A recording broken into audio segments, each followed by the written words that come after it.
Voilà. Qu'est-ce qui se passe? Quand j'étais dans le gouvernement, j'ai été surnommé ici le chouchou des ministres d'Alpha Condé. Encore une fois, je sais que ça dérange beaucoup de personnes. Permettez-moi de rendre hommage à Alpha Condé et de montrer ma gratitude à lui pour m'avoir exhibé et montré au reste de la Guinée. Ça dérange certains, mais permettez-moi, c'est mon éducation qui le fait. J'ai une gratitude profonde pour le président de la République. Mais cela n'empêche que je ne dise la vérité. Parce que face à 1 million d'Alpha Condé, je préfère une seule Guinée.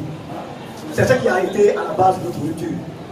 Alpha Condé ne peut pas aujourd'hui se transformer en la Guinée.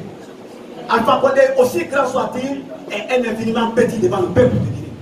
Donc, moi je me suis vu comme un ministre du peuple de Guinée au lieu de me voir comme un ministre d'Alpha Condé. Voilà un peu l'ambiance. Tandis que d'autres se voient d'abord ministre d'Alpha Condé avant de se voir ministre du peuple. Voici la situation. Maintenant, j'ai voulu créer le parti parce que j'ai vu qu'Alpha Condé a trahi les idéaux de départ. Les idéaux qui étaient les nôtres. Les idéaux qui m'ont fait embarquer dans le navire, justement avec lui. J'ai dit que je ne l'ai pas suivi parce qu'il est beau, je ne l'ai pas suivi parce qu'il est grand, je ne l'ai pas suivi parce qu'il est sorbonnard. Non, je l'ai suivi à cause d'une vision.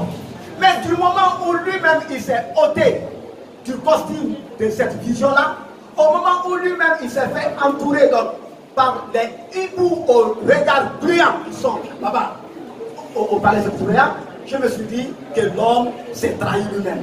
L'homme a trahi sa proposition. Et vous pensez que je vais abandonner la Guinée pour continuer à suivre Alpha Condé? Non.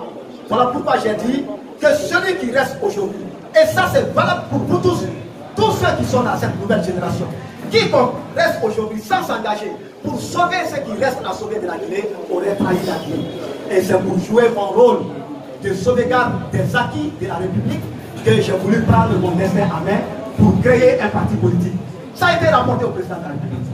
Et le président de la République ne m'a pas limogé sur un simple coup de tête. Le président de la République a levé une investigation dans mon dos. Investigation qui est venue m'interroger en tant que ministre pour savoir si je suis prêt à l'accompagner dans sa tendance vertigineuse et risquée qui vise à tripaturer la Constitution, ou bien si je vais prendre mon destin en main et aller dans le sens du peuple. J'ai répondu aux investigateurs que j'ai beau aimer le président Alpha Condé, je n'aimerais pas le président Alpha Condé au détriment du peuple. Voilà ce qui a prévalu à ma sortie du gouvernement.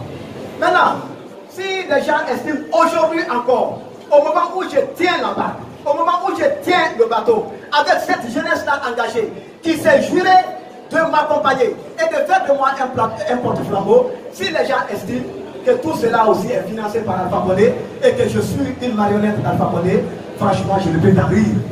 Je ne peux qu'en rire. Les marionnettes d'Alpha Condé se trouvent au garage du gouvernement. Les marionnettes d'Alpha Condé s'y trouvent.